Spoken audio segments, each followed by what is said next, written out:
오늘 출애굽기 말씀을 사도 바울이 그 백성들 고린도 교회 교인들에게 그 설교하는 말씀입니다. 그 서신을 통해서 고린도 교회 그 성도들에게 이 출애굽의 이 비밀스러운 그 시대의 이야기를 이제 끄집어내어서 이제 교훈하는 이야기입니다. 여기서 그 사도 바울이 말하는 것은 고린도 교회 교인들이 살아가는 이 종말의 시간, 그런 것을 얘기하고 있고, 그것은 이제 출애굽은 여러분 아시는 것처럼 오랜 고대 시대의 그런 어떤 그 성경적인 사건입니다. 그것을 가져와서 이제 고린도 교인들을 이제 교훈하는 것입니다.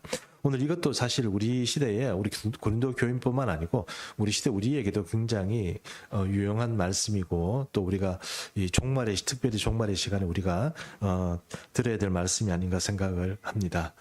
제가 이 젊은 그 고등학교 그때쯤 돼서 한때 우리나라에 종말론 이야기가 굉장히 많았습니다. 그래서 주님이 다시 온다 그러고 뭐, 그래서 여러분 뭐 그때는 컴퓨터가 바코드가 666이다 그러고 EU의 피스트라는 컴퓨터가 있어서 그것이 짐승이잖아요.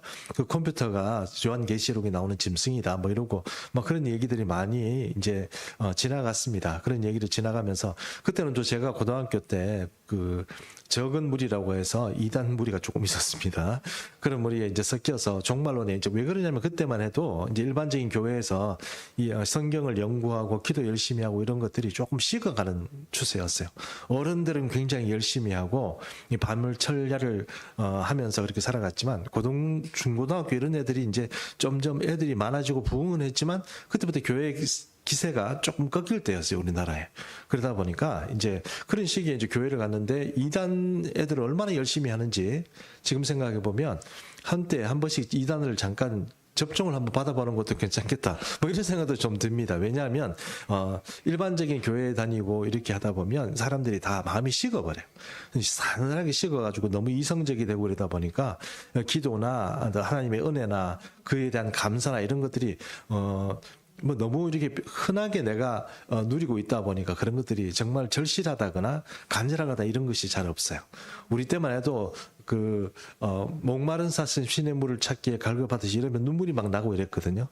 여러분 목마른 사슴처럼 지금 주님이 갈급하십니까? 대답이 없잖아요, 봐요, 그죠? 그러니까 갈급하십니까? 주님이 사랑이 갈급하십니까? 별로 그런 거 잘 못 느끼죠. 그게 누구였냐면 이스라엘 백성들이었어요. 출애굽하는 백성. 출애굽하는 백성들은 정말 우리 이 인류 역사에 있어서 그렇게 하나님의 특별한 기간과 특별한 그 다루시는 바라고 할까요? 하나님의 특별한 보호 가운데 살아갔던 그 시대가 인류 역사상 한 번도 없었습니다. 광야 생활 40년. 그건 정말 특별한 시간이거든요. 근데 이스라엘 백성들은 결국 어떻게 됐냐? 광야에서 다 죽었다? 이렇게 돼 있는 거예요. 참 허무한 얘기고, 하나님은 그렇게 전폭적으로 은혜를 주시고 세상에 그 바다를 갈라서 백성들을 건네고 매일 먹을 만나를 주고 또 때에 따라서 메추라기도 주고, 그렇게 옷이 헤어지지 아니었고 신발끈이 40년 동안 끊어지지 않았다고 그랬습니다. 그리고 반석에서 물이 나와가지고요. 여러분, 반석에서 물 나왔다는 것을 우리는 어떻게 생각하냐면, 반석에서 물이 한번 나왔구나, 그냥 이렇게 생각하잖아요. 그게 아니고요. 여러분, 수도꼭지를 붙잡고 이렇게 우리가 물 마신다고 생각해 보세요. 사람이 200만이에요, 200만. 200만이 되는 사람이 광야에서 살아야 되는데 어떻게 물을 마셨겠냐고. 반석에서 물이 나왔는데 물이 콸콸 나온 거죠. 강처럼 나온 거예요. 그러니까 너나도 붙어가지고 목마를 때 못 마실 수 있고 빨래할 수 있었고 뭐 밥 지을 때 필요한 물 기를 수 있어요. 광야에서요. 200만이나 되는 사람이 40년 동안. 불가능한 얘기죠. 거기에 무슨 뭐 식물이 납니까? 아니면 과일이 납니까? 뭐 어떻게 그런 은혜를 누렸어요. 그건 정말 우리가 지금 공산주의가 그 추구하는 뭐랄까요, 공동 뭐 어떤 함께 살아가는 어떤 뭐 그런 어떤 뭐 배분 주고 뭐 그들이 어떤 꿈을 꿨는지 모르지만 사실은 이 민주주의가 됐건 공산주의가 됐건 이 인류 역사에 있어서 그런 꿈을 꿀 수도 없는 그런 시대가 바로 이 광야 40년이었습니다. 이 40년을 보내면서 이제 사도 바울이 모세 시대에 있었던 그 이야기를 이제 이스라엘 백성들의 이야기를 통해서 이제 고린도 교회인들에게 너희도 정신 차려야 된다, 그 얘기를 지금 하려고 하는 겁니다. 물론 이것은 우리도 이 이야기를 듣고 정신 차려야 되는 겁니다. 그래서 오늘 이 이야기를 한번 성경 본문을 파악하면서 사도 바울이 무슨 얘기를 하는지 한번 같이 보도록 하겠습니다. 오늘 10장 1절 2절을 제가 한번 읽어보겠습니다. 형제들아, 나는 너희가 알지 못하기를 원하지 아니하노니 우리 조상들이 다 구름 아래에 있고 바다 가운데로 지나며 모세에게 속하여 다 구름과 바다에서 세례를 받았다 이랬습니다. 세례를 받았다. 여러분, 군대에서 제가 얼마 전에도 그 군동 선교 때문에 군대 가서 이제 제가 세례를 베풀었는데요. 근데 세례를 베풀었는데 뭐 엄청 많이 올 줄 알았는데 가보니까 너무 작아가지고 깜짝 놀랐습니다만, 지금도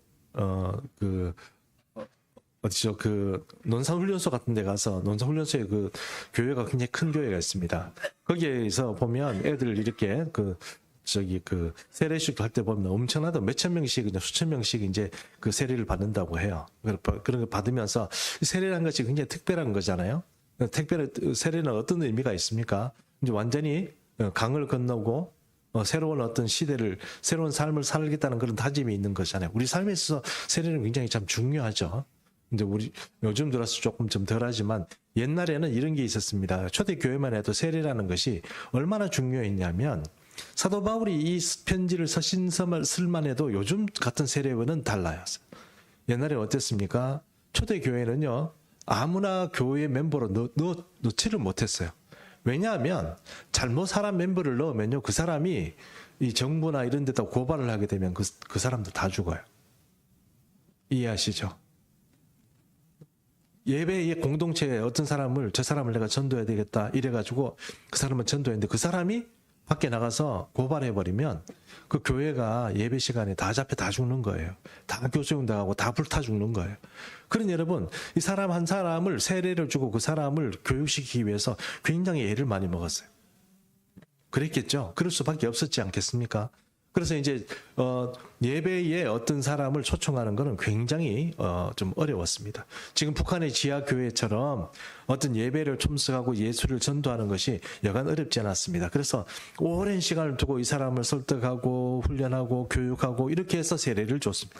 그리고 세례를 받으면 예배에 참석할 수 있었습니다. 예배에 참석하고 같이 식사를 하고 여러분 아시는 예찬식이나 혹은 성찬을 함께 할 수 있었습니다. 그것이 이제 세례였습니다.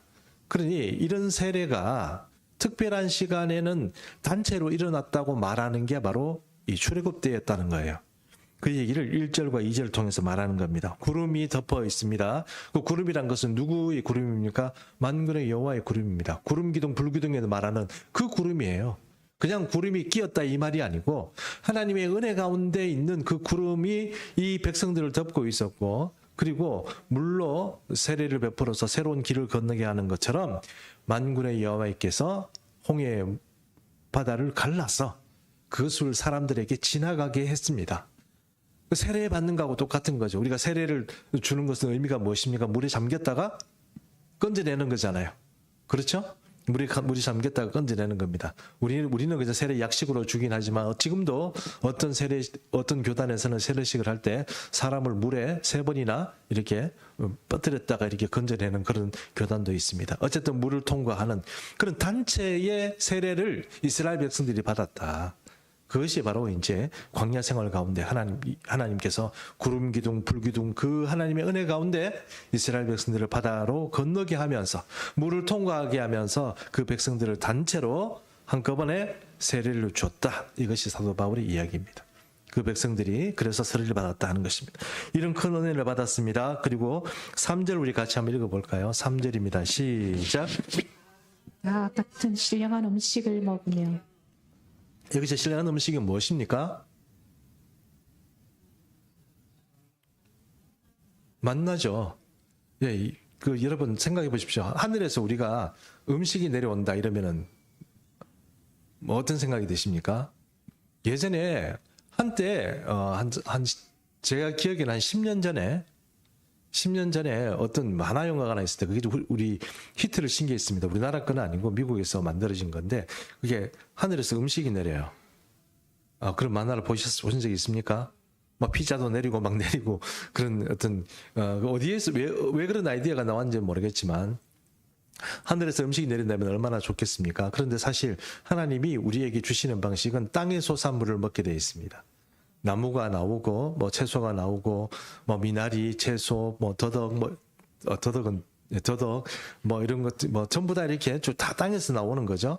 그래서 이제 땅에 있고 땅을 기반으로 한 것에서 우리가 그 양식을 얻고 우리 열매를 먹습니다. 그런데 이 특별한 시기에 이 스페셜한 요 백성들에게 이 단체로 하나님께서 유일하게 세례 주신 이 민족 자체에게는 하늘의 양식을 줬어요. 하늘의 양식. 여러분 세례 받기 전에 성찬 이렇게 우리 하지 않습니까? 아무나 떡 먹을 수 있습니까? 세례 받아야 먹잖아요. 아시죠? 세례 받아야 먹습니다. 세례 받아야 먹는데 그처럼 아무 백성에게 준 음식이 아니고 유일하게 하늘에서 내려진 음식을 먹었습니다. 지금은 안 내려옵니다. 지금 안 내려옵니다.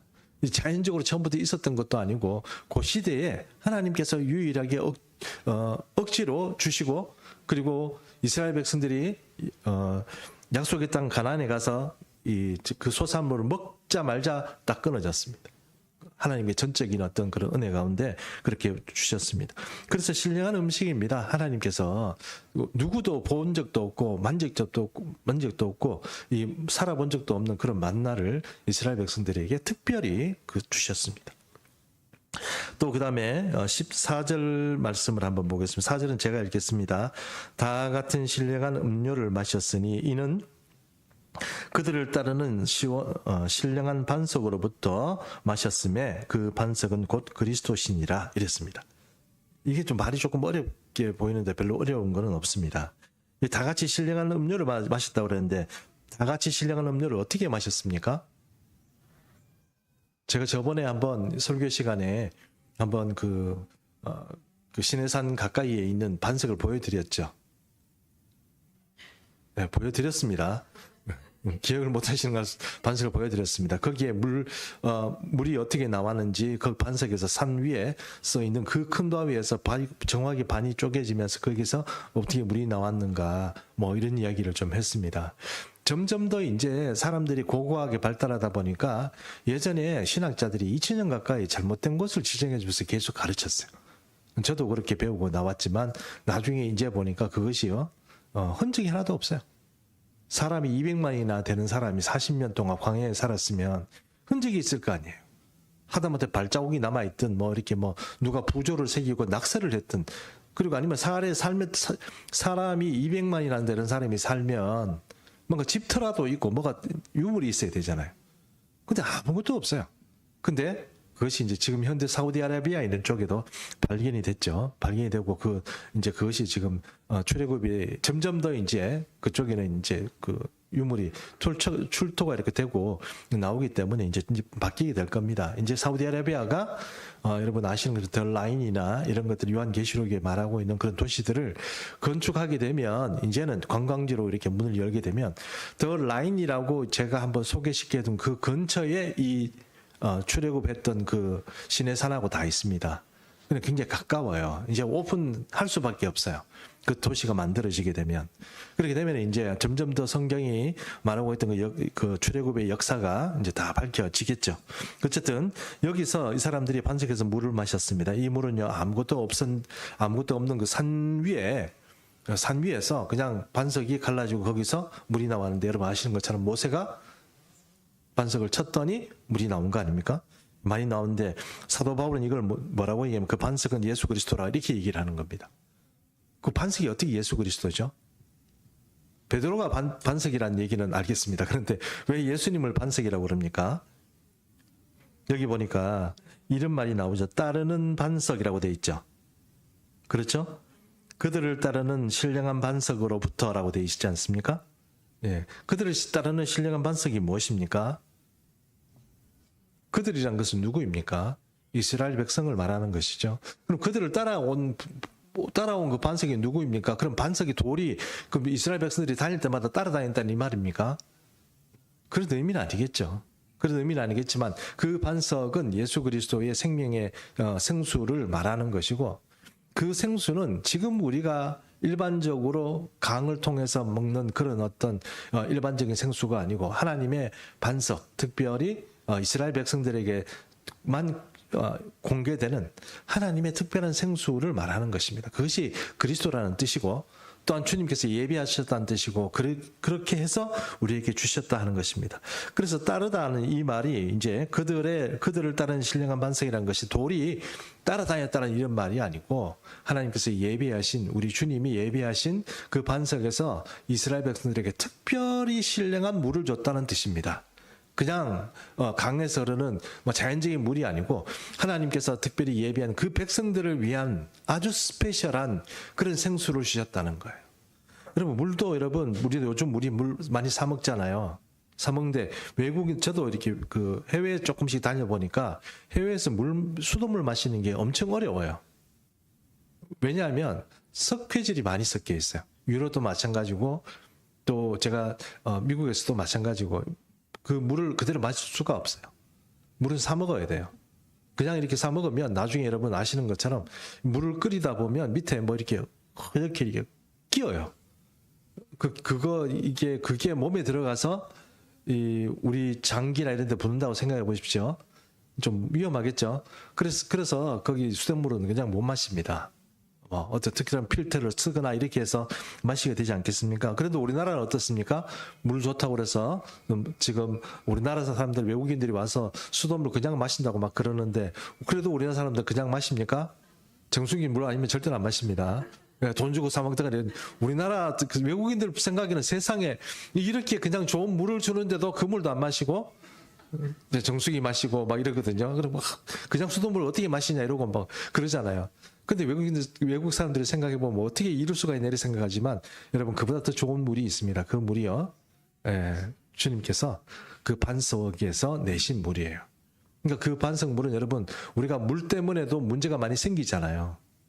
아시죠? 물 때문에 우리가 많이 생겨요. 좋은 물 마시고 정말 미네랄이 풍부한 물 마시고 정말 원천적으로 좋은 물 마시면 우리 몸이 건강해집니다. 왜냐하면 우리 일본의 어떤 그 학자가 말한 것처럼 우리 몸의 70%인가요? 물이라고 되어 있지 않습니까? 이 물이 건강하면 모든 돌아가는 게 깨끗하고 건강하지 않겠습니까? 물이 오염되고 잘못되면 우리 몸이 나빠지는 게 당연한 거죠. 현대인이 나빠지는 게 공기 나빠지죠. 물 나빠지면 이제 건강이 아무리 좋으려고 해도 근본적으로 사람들이 면역력도 떨어지고 암도 많이 걸리고 문제가 많이 생기는 거 아니겠습니까? 근데 하나님께서 병 걸리지 않도록 좋은 물을 좋은 공기 가운데 햇빛도 피부암도 안 걸리도록 낮에는 구름 기둥으로 밤에는 춥지 않도록 원적외선 따뜻한 불로 덮여지고 이렇게 했단 말이에요. 대기 자체가 하나님께서 아주 특별하죠. 그러면 여러분 우리가 감사하다고 생각하고 살아야 되겠습니까? 아니면 늘 불평불만을 하고 살아야 되겠습니까? 설거지를 합니까? 빨래를 합니까? 뭘 그렇게 안 하고 그냥 아침에 조금 일어나가지고 좀 수고하면 되잖아요. 음식 사오면. 애들 대학교 보내고 교육한다고 애써야 됩니까? 그런 거 안 해도 됩니다. 다 공부를 안 한 거예요, 지금. 분위기가. 이게 정말 좋은 건데, 여러분. 우리가 막 경쟁할 필요도 없는 거예요. 같이 그냥 나가서, 누구 오셨어? 이러면서 나가가지고 아침에 새벽에 나가서 해가 뜨기 전에 만나 좀 거두오면 되는 거예요. 그리고 조금 있으면 진중에, 아침에 일어나 보면 새들이 또 떨어져 있어요. 그거 잡아가지고, 볶아 먹든지, 그거는 아직 가정에 어떤 그 식미에 따라서 그래 먹으면 되는 거예요. 그러니 경쟁도 필요 없고 뭔가 남들 누릴 필요 없고 아무 필요가 없어. 어떤 면에선 천국까지는 아니지만 조금 힘들고 어려운 시간이 있지만 주택이 좀 불편하겠죠. 왜냐하면 천막을 지어야 되고 사막에서 살아야 되니까 그런 건 있겠지만 그래도 우리가 걱정 없이 하나님의 은혜 가운데 살아간단 말이에요. 지금 우리는 많은 것을 누리지만 이래서 좋다고 생각하지만 사실 그렇지 않아요. 우리 사실 하나님께서 주시는 것보다 인공적인 것들을 많이 누리지만 오히려 우리는 잃어버린 게 더 많아요. 어쨌든 이런 특별한 은혜 가운데 살았는데 이 백성들이 결국 나중에는 40년 광야 생활하고 나니까 어떻게 됐습니까? 광야에서 다 죽었습니다. 원래 하나님께서 이렇게 사람들을 다 광야에서 죽이려고 불러내신 겁니까? 아닙니다. 근데 이 은혜 모르는 백성들이 광야에서 늘 불평하고 불만하다가 결국 이렇게 돼버렸다는 거예요. 그러니 이게 사도 바울이 보기에도 고린도 교인 너희도 마찬가지야. 너희가 이렇게 은혜도 받고 세례도 받고 좋은 그리스도인이 되고 교회도 열심히 교회도 좀 삐까번쩍하고 너희가 잘 살면 사는데 그럼에도 불구하고 너희도 이 광야에서 그냥 죽어버린 사람들처럼 너희도 잘못하면 천국 못 들어가고 이렇게 될 가능성이 많아. 너희도 이런 문제가 많은 거야. 내가 한번 얘기를 해볼게. 이래가지고 하나님 그 사도 바울이 얘기하는 게 이런 일들이 본이 된다고 얘기했습니다. 반면교사라고 그러죠. 좋지 못한 이런 사례를 들어가지고 너희는 그렇게 하지, 우리는 그렇게 살지 말자 하는 이야기를 하게 된다는 것입니다. 자, 고린도서 10장 5절 말씀 보겠습니다. 고린도서 10장 5절 같이 읽습니다. 시작. 그러나 그들의 다수를 하나님이 기뻐하지 아니하셨으므로 그들의 광야에서 멸망을 받았느니라. 네, 우리가 이렇게 생각해 볼 수 있습니다. 언제나 소수입니다. 언제나 소수. 금요 심야 시간에 우리가 지금 잠깐 이렇게 오신 분들이 있잖아요. 우리 교회 소수입니다. 우리 교회에 그렇게 많은 성도들이 있지만 여기에 정말 소수들만 오셨어요. 이게 어떤 얘기냐면 다수라고 돼 있잖아요. 다수라고 되어 있는데 이게 다수가 어떤 게입니까? 다수결의 원칙 이래가지고 51대 49 이래가지고 말 안 듣는 사람 51%, 하나님께 순종하는 사람 49% 이게 아니고 여기 보니까 이게 이제 다수라고 되어 있는데 이 말이 이제 얼마나 많은 사람이 도대체 하나님 말을 안 듣고 불순종했냐 이렇게 얘기할 때 여기 보니까 공동 번역에는 뭐라고 되어 있냐면 이들 대부분이라고 되어 있어요. 그러니까 다수. 작은 사람이 이 흐름을 바꿀 수 없을 만큼 이게 옳다고 그리고 하나님께 순종하는 것이 바르긴 하지만 이 사람들이 바꿀 수 없을 만큼 단단하고 악하고 못된 분위기가 완전히 감싸 있는 거예요. 이 모세를 비롯해서 경건하고 하나님의 순종하는 사람들이 바꿀 수 없을 만큼 이스라엘 백성들이 다수가 타락하고 음란하고 하나님 보시기에 돌이킬 수 없을 만큼 악했다는 거예요. 누가요? 세례를 받고 특별한 은혜 가운데 살아가는 이스라엘 백성들조차 그렇게 살았다는 거예요. 너희도 똑같다는 거예요. 고린도 교인들 보고. 너희도 그렇게 은혜 받고 은사가 넘치는 그런 교인인데도 불구하고 너희는 조금 망할 수밖에 없는 이스라엘 백성들이 광야에서 죽었던 것처럼 하나님이 너희를 참고 이렇게 견디시기 힘들겠구나 하는 그런 어떤 분위기가 고린도 교회에 있었다는 거예요. 사도 바울이 그것이 안타깝다는 겁니다. 근데 네가 못된 것을 자꾸 지적질을 하려고 하는 것이 아니고 사도 바울은 너 그렇게 하다가는 신앙생활 실컷 해놓고 다 망하게 할 수 없다 하는 이야기를 사도 바울이 고린도 교인들에게 하려고 하는 것입니다.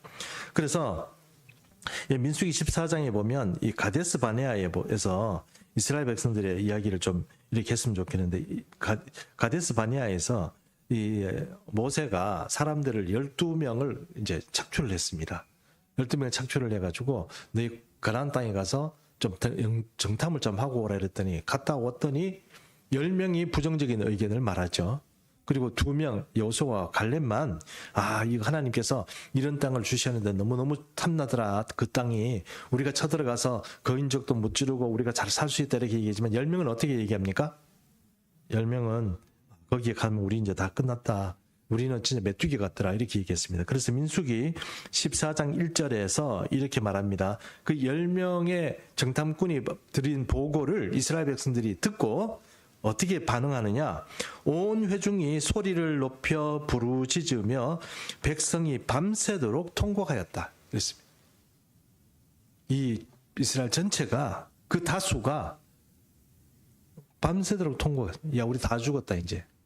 지금 여기까지 와가지고 다 죽었다. 이러면서 밤새도록 하나님을 원망하고 모세를 원망하고 나중에 이제 모세를 이제 돌로 치려고 했습니다. 그 이 얘기는 나중에 있습니다만 참 이 기가 막힌 거죠.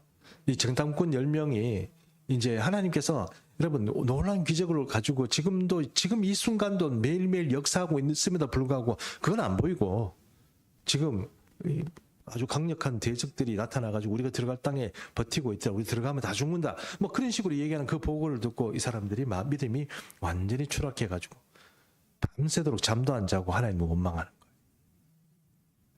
여러분 그 원망이요. 만약에 구름 기둥이 없고 밤에 불기둥이 없으면 괜찮아요. 하나님의 임재가 있는 그 불기둥 밑에서 그런 짓을 했다는 거 아니에요. 하나님의 임재가 있는 그 광야에서 불기둥이 지금도 이스라엘 백성들을 보호하고 있고 지금 그 밤에 막 타오르면서 대기를 따뜻하게 해가지고 밤에 춥지 않도록 그렇게 보호해주는 바로 그 순간에도 이 백성들이 잠도 안 자고 하나님을 원망하는 거예요. 하나님께서 화가 나셔서 민수기 14장 11절에 모세에게 이런 말씀합니다. 여호와께서 모세에게 이르시되 이 백성이 어느 때까지 나를 멸시하느냐. 내가 그들 중에 많은 이적을 행하였으나 어느 때까지 나를 믿지 않겠느냐 이랬습니다. 하나님이 그렇게 하나님의 특별한 어떤 그런 보호 가운데 있었지만 이스라엘 백성들이 그것을 믿지 않고 그들 중에 다수는 하나님이 싫어하는 방향으로 불순종하며 그들에게 반응했습니다. 그래서 고린도서 10장 6절 우리 같이 읽습니다. 시작. 이러한 일은 우리가 본보기가 되어 우리로 하여금 그들이 악을 즐겨한 것 같이 즐겨하는 자가 되지 않게 하려 함이니. 자, 이 본보기를 우리가 이제 한번 봐야 될 텐데 이스라엘 백성들은 광야에서 어떻게 했느냐 한 4가지 정도 나오는데 첫 번째요. 우상 숭배를 했습니다. 고린도서 10장 7절 또 읽습니다. 제가 읽겠습니다. 그들 가운데 어떤 사람들과 같이 너희는 우상 숭배하는 자가 되지 말라. 기록한 바 백성이 앉아서 먹고 마시며 일어나서 논다 함과 같으니라 이랬습니다. 이 얘기는 무슨 얘기냐면 잘 아시는 것처럼 모세가 하나님의 산 위에 올라가 있을 때 시내산에 올라가 있을 때 이스라엘 백성들이 모세가 빨리 안 내려오니까 아론을 찾아간 거예요. 이거 왜 모세가 빨리 안 내려오냐. 모세가 지금 죽었는지 안 죽었는지 모른다. 뭐 이런 얘기를 통해 가지고 아론이 어떤 생각이 했는지 모르지만 야, 금 가져와라 이래가지고 금 가져왔더니 그걸 이제 불에 넣어가지고 뭘 만들었습니까? 금송아지를 만들었죠. 여러분 금송아지를 섬기려고 한 건 아니에요. 이스라엘 백성들이 금송아지를 만들어가지고 우리 금송아지를 섬기자 이렇게 이야기한 건 아니에요. 그런데 고대 시대에 금송아지는 언제나 신을 상징하는 상징체계였습니다. 그러다 보니까 이제 금송아지를 만들었을 텐데 이 아론이 말하는 게 웃겨요. 뭐라고 얘기하냐면 얘들아 이게 바로 너희를 애굽에서 인도해낸 여호와니라 이렇게 되니까 사람들이 우와 이렇게 하고는 그때부터 거기서부터 잔치를 벌이는데 이 잔치가 말이에요. 야훼께서 우리에게 주시는 그런 어떤 절기의 잔치가 아니고 여기서 먹고란 건 뭡니까? 고기 잡아 먹고 그렇죠? 마시고는 뭡니까? 술 마시고 춤추고는 뭐죠? 말 그대로 춤추는 건데 어떤 춤을 췄을까요? 먹고 마시고 춤췄어요. 어떤 춤을 출까요? 여러분 저도 먹고 마시고 춤춰봤는데 먹고 마시고 춤추는 춤은 거룩한 춤은 아무것도 없습니다. 뭐 이상한 춤이고 막 멜랑거리하고 뭐 이렇게 좀 이런 그런 춤이에요. 그런 춤들 추고 뭐 좀 느끼하고 뭔가 같은 이스라엘 백성들이 지금 우상 숭배하는 이민족이나 아니면 애굽에서 자기들이 봤던 어떤 그런 축제 가운데 있었던 그 춤하고 똑같은 그런 어떤 제사 제의 과정에 있었던 그런 축제를 이 사람들이 벌인 거예요. 이해하시죠? 그런 가운데 있는 거예요. 근데 그게 이제 하나님께서는 이런 것들이 이제 우상을 만들지 말고 나를 본받았어도 뭐든지 만들지 마라. 만군의 여호와는 그렇게 사람을 형상을 만들어 가지고 비교할 신이 아니잖아요. 그러니 그렇게 해놓으니까 여기 와서 이제 우상 숭배한 것이 되고 그것 때문에 모세가 화가 나가지고 그 송아지를 때려 부쉈습니다. 때려 부쉈더니만 사람들이 감히 우리가 만들어낸 이런 우리 정성을 무시하고 우리가 이렇게 돈 내가지고 당신이 만들었냐 우리 꺼내가지고 이렇게 금송아지 만들었는데 그걸 때려 부쉈다고 뭐 저런 지도자가 있냐 이래가지고 모세를 이제 반란을 일으킨 겁니다.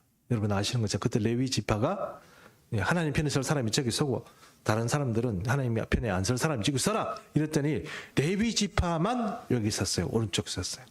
그 사람들 칼 뽑아라. 지금 이 반란을 진압해라. 이래가지고 진압이 된 겁니다. 그 진압이 안 됐으면 어떻게 됐을까요? 다 죽었습니다. 자, 어쨌든 그런 일들이 있었습니다. 우상 숭배를 통해 가지고 여러분 하나님의 이 특별한 우리가 하나님의 특별한 은혜를 받으면 우리가 정신 차려야 될 게 뭐냐면 다른 사람들하고 똑같이 인과응보를 받는다 생각하시면 안 돼요. 그것이 공동체 전체에 미치는 파급력이 상당합니다.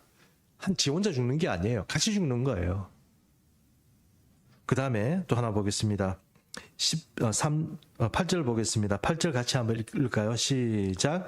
그들 중에 어떤 사람들이 음행하다가 하루에 23,000명이 죽었나니 우리는 그들과 같이 음행하지 말자.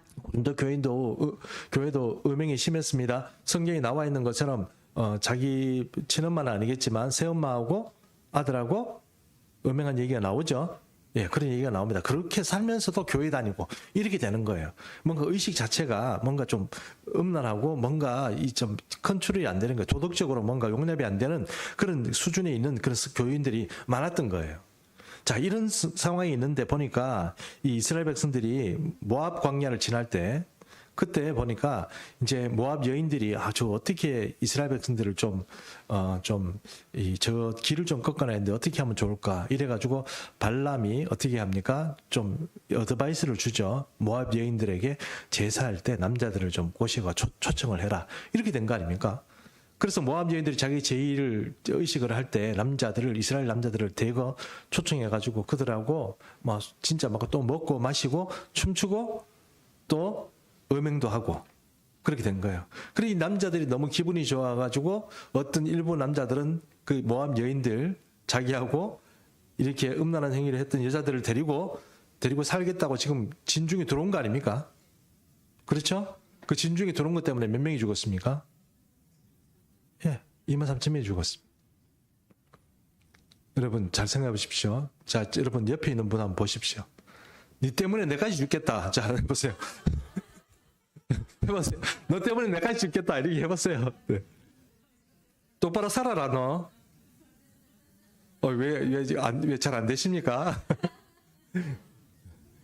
네, 너 때문에 나까지 죽겠다. 똑바로 살아라. 그 얘기가 지금 이 공동체, 그러니까 음란한 그게 진중에 들어오면 하나님이 화가 나셨는데 그때 사람들이 이만큼이나 많이 죽었다는 거 아닙니까? 또 볼까요? 고린도전서 10장 9절 말씀 또 같이 읽습니다. 시작. 그들 가운데 어떤 사람들이 주를 시험하다가 뱀에게 멸망하였나니 우리는 그들과 같이 시험하지 말자. 민수기 21장 4절에 이런 말이 나옵니다. 백성이 호르산에서 출발하여 홍해 길을 따라 에돔 땅을 우회하려 하였다가 길로 말미암아 백성들의 마음이 상하니라 이렇게 되어 있습니다. 이 얘기는 뭐냐면은 그냥 직진으로 안 가고 에돔 땅을 이렇게 돌아가서 가라고 하나님께서 그렇게 하신 거예요. 그럼 모세가 그렇게 했겠습니까? 아니면 구름 기둥 이런 게 움직였겠습니까? 구름 기둥이 움직였겠죠. 그런데 이스라엘 백성들이 뭐예요? 그쪽으로 가면은 돌아가는 길인데 왜 글로 가? 이렇게 된 거예요. 이해하시죠? 못 가겠다는 거예요. 이쪽으로 가겠다는 거예요. 이쪽으로 올라가면 되는데 왜 그쪽으로 돌아가냐? 우리는 못 간다. 이렇게 된 거예요. 하나님 화가 나셨겠죠? 그래서 뭘 보냅니까? 불뱀을 보냅니다. 불뱀 보냈더니 불뱀에 물려가지고 많이 죽죠. 죽으니까 하나님께서 모세가 또 아이고 주님 살려주세요 이랬더니 그러면 청동으로 느우수단이라고 얘기합니다. 그 뱀을 만들어라 이렇게 해가지고 녹뱀을 들어라 이렇게 하잖아요. 근데 그걸 보면 살고 안 보면 죽죠. 그래도 그거 안 보고 죽는 사람이 있었어요. 참 기가 막힙니다. 이 인생들은 도대체 어떻게 해야 됩니까? 예, 그렇게 경고를 하고 그렇게 살 길을 주는데도 말 안 듣고 죽는 이 사람들. 참 정말 못 말리는 겁니다. 천국을 마음이 상하면 천국도 안 간다는 말이 있죠. 이거 여러분 제가 정말 이게 정말 우리가 잘 생각해야 되는데 이 천국은 안 가면 큰일 납니다. 정말 안 가면 큰일 납니다. 그래서 지금 우리가 인생 살아가는 것 자체가 여기서는 임시적이지만 영원한 세계에서 살아가서 천국에 안 가도 된다 생각하는 건 그건 기분 나쁘다고 할 문제가 아니에요. 이 불뱀에 물려 죽을 사람처럼 그렇게 기분 따라 움직이면 안 돼요. 여러분, 큰일 나요. 천국 절대로 그렇게 하시면 안 돼요. 예수 믿는 우리가 불뱀처럼, 불뱀에 물려 죽을 사람처럼 내키는 대로 그냥 주님께 막 함부로 대들고 막 그렇게 하시면 안 됩니다. 옛날에 우리가 한 번씩 이런 얘기 많이 들었어요. 정말 힘들고 어려울 때 술 마시고 교회 가서 주님 앞에 막 사태질하고 그랬다 얘기하는 그런 의협심처럼 그런 얘기를 자기에게 하는 사람들 얘기를 듣고 나도 그래도 되는구나 이래가지고 술 마시고 교회 가서 막 그런 폼 잡고 그런 적도 있는데 그렇게 하지 마십시오. 지금 생각해 보면 욱하는 생각이 있어서 하나님한테 훅 말을 하다가도 이게 아니구나 하는 생각을 정신 차리고 내 말을 제어를 딱 잡아야 돼요. 이거 내 마음대로 그냥 말 막 하면 안 돼요. 여러분, 그러면 큰일 납니다. 그리고 주님은 생각보다 뒤끝이 있습니다. 주님. 정말 뒤끝이 있습니다. 여러분, 주님은 우리는 좀 잊어버리잖아요. 주님은 안 잊어버리세요. 그 무조건 회개하시고 해야 되는데 정말 제일 중요한 건 주님한테 잘못한 거를 철저하게 회개해야 돼요. 그게 잘 안 되면 여러분 뒤끝 있습니다. 그러니까 조심하셔야 돼요. 말 함부로 하시면 안 돼요. 말 조심하셔야 돼요. 자, 이제 마지막으로 이게 지금 제일 어려운 말이지 않을까 싶은데요. 10장 10절 말씀 우리 같이 읽습니다. 시작. 그들 가운데 어떤 사람들이 원망하다가 멸망시키는 자에게 멸망하였나니 너는 그들과 같이 원망하지 말라. 네. 여러분, 만약에, 저는 좀 그런 케이스가 아닙니다만, 정말 멋진 남자가 있어요. 돈도 많고, 정말 성실하고 신실하고 막 이런 사람이 있어요. 남자가 있어요. 근데 부인이 결혼을 했는데 이 부인이 한 30분마다 전화하는 거예요. 오늘 몇 시에 와? 뭐 일찍 와? 들어올 때 뭐 사와? 뭐 시작해가지고. 계속, 만약에 죄송합니다. 우리 집사람은 절대 안 그렇습니다. 우리 집사람 얘기는 우리 가정 얘기는 절대 아니라는 거 여러분 이해하시고 바가지를 계속 끌고면 그 사람 어떻게 되겠어요? 못 살죠. 그렇죠. 근데 그렇게 우리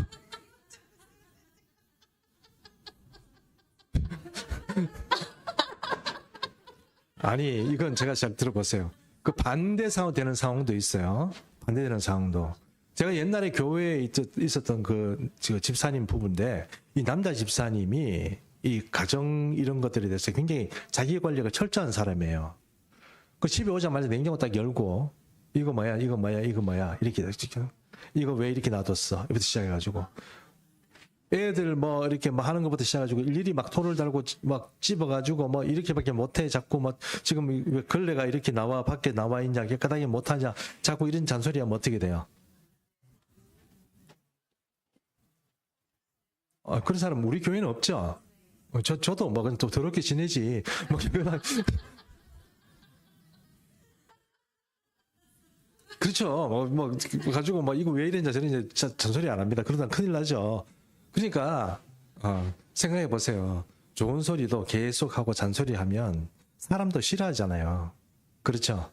그런데 원망하고 불평하고 불만하는 것을 그렇게 하나님은 이 거룩한 백성들을 위해서 많은 수고를 하셨음에도 불구하고 그 은혜를 모르고 감사할지 모르고 계속 불평과 불만을 한다? 지금 받아먹는 만나도 안 보이고 이 생수도 안 보이고 이 하나님이 주시는 그 거주지 자체에 전체적으로 이 환경 자체를 만들어가는 그런 대기의 기운도 안 보이고 살아계신 하나님의 손도 안 보이고 우리를 특별히 이 이스라엘 이 민족을 모든 백성들 가운데 특별히 보호해낸 이 하나님의 손도 안 보이고 불평만 있는 거예요. 지금 불평한 거. 수박 못 먹어서 화났어. 고기를 좀 많이 구워 먹었으면 좋겠는데 새밖에 못 먹었어. 마늘도 좀 먹었으면 좋겠는데 마늘이 못 먹어가지고 미나리도 먹었으면 좋겠고 마늘도 먹었으면 좋겠고 파도 먹었으면 좋겠고 뭐 다 했으면 좋겠는데 지금 야채가 없네. 화가 났어요. 그걸 계속 얘기하는. 그리고 모세는 왜 저렇게밖에 못해? 좀 사람이 스마트하게 좀 잘 못해? 맨날 사람들이 불평과 불만이 그거고. 그렇게 되니까 여러분 어떤 일이 벌어지겠습니까? 그냥 광야에서 다 죽는 거예요. 다 죽는 겁니다. 우리 삶이 광야일 수밖에 없어요. 일상적으로 살아가는 건 내가 잊어버리고 내가 이 세상에 내가 지금 추구하고 있는 것을 막 이루어가면서 살다 보니까 내가 지금 살아있는 줄 생각하지만 그게 50 정도만 되고 나면 내가 지금 이렇게 추구하고 갖추려고 했던 것이 무엇인지 별로 그렇게 덧없어지는 느낌을 들 때가 와요. 한 5, 60만 되면 그래요. 이런 것들 때문에 내가 인생을 낭비하고 쫓아왔구나. 필요 없는 것들 때문에. 쓰레기 같은 것들 때문에 내가 이것을 뭐 해보려고 그렇게 애써왔구나 생각이 듭니다. 물론 젊은 사람들 그렇게 할 수도 있죠. 젊은 시대, 한번 이 시대를 살아가면서 아직 여유가 많다면 좀 삐까뻔쩍하고 재미도 있고 여행도 많이 다니고 좋죠. 좋은데 어느 정도 시간만 지나고 나면 그것이 다 셈셈이에요. 그런데 그 셈셈을 떠나가지고 내가 가지지 못한 것 때문에 지금도 어느 정도 신앙생활도 연조가 됐고 좀 은혜 가운데 지금까지 살아와 있음에도 불구하고 지금도 그게 불평이고 불만이고 내가 하나님 나라에 눈을 딱 맞추고 나면 세상 것이 다 없어지고 다 필요 없어지는데 그것도 아직 안 하고 아직 나는 수박 못 먹어서 마늘 못 먹어서 야채 못 먹어서 화가 나고 소고기 못 구워 먹어서 화나는. 그렇다 여러분 그 노예 생활하면서 얼마나 먹었으면 얼마나 잘 먹었겠어요. 우리가 예수를 믿든 안 믿든 간에 밖에 나가서 내가 우리 힘으로 살아가면서 내가 먹으면 얼마나 많이 먹고 얼마나 잘 먹을 수 있겠습니까? 그런 것들을 아직도 추구하신다고 그러면 이제 생각을 바꿔야 되는 거예요. 불평할 일이 없는 거죠. 감사할 일이 있는 거죠. 그런데 여전히 이스라엘 백성들이 그렇게 살았고 또 비슷한 케이스가 고린도 교인들도 그렇게 산다는 거예요. 은혜 받았다 그러고 지혜 있다 그러고 은사도 많이 받은 사람들, 이 사람들이 또 그렇다는 거예요. 오늘 현대 그리스도인이 또 그래요. 우리도 여기에서 자유로울 수 없습니다. 여러분 우리는 광야 생활 가운데 걸어가는 것이 맞습니다. 부족하죠. 수박 없고 좀 고기 먹고 이런 이스라엘 백성들이 그렇게 광야 생활하는 것처럼 그렇게 살아갈 수도 있습니다. 그런데 하나님께서는 우리에게 무엇을 주시냐면 하늘 양식을 주세요. 세상 사람들이 가질 수 없는 거예요. 세상 사람들에게 주시는 게 아니에요. 이스라엘 백성들이 그 홍해를 갈라서 이 세례를 받는 것 단체로 그 홍해 길을 건너게 하신 것처럼 우리에게도 특별한 은혜를 주셨어요. 예수 믿고 직분도 받고 그렇게 살아갔어요. 우리가 기도를 강조하는 이유는 무엇입니까? 요즘 굉장히 기분 좋은 일들이 많이 있습니다. 기도할 때마다 하나님의 임재가 느껴지고 응답도 있고 그러니까 너무 좋아요. 기도하는데 그렇게 하나님이 이스라엘 세상 사람들이 그렇게 기도한다고 해서 하나님께서 이렇게 뭐 주십니까? 그들 못지않게 우리도 특별한 시대를 사는 거예요. 물론 고린도 교인들도 아주 특별한 시대를 살았던 거예요. 하나님의 은혜 가운데 세례를 받고 하나님의 특별한 소유가 된 사람들은 다 특별한 시간을 살고 특별한 시즌을 살고 특별한 시대를 사는 거예요. 우리가 바로 그래요.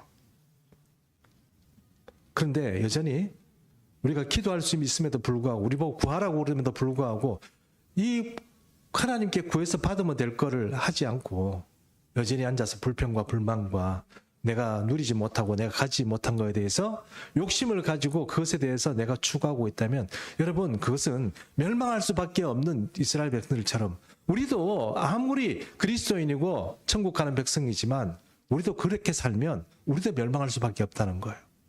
고린도 교인이 그렇게 말씀하신 것처럼 사도 바울은 우리에게도 오늘 고린도 교회를 통해서 이렇게 말씀하고 있다는 것입니다.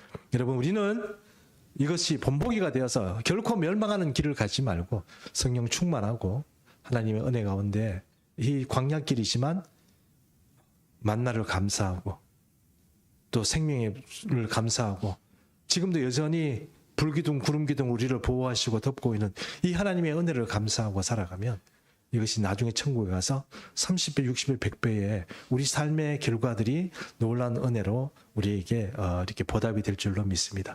이런 은혜의 삶들을 살아가는 우리 모든 교우들 되시기를 축복합니다. 우리 한번 같이 기도하도록 하겠습니다. 교회 기도 제목 가지고 우리가 한번 공동으로 한번 기도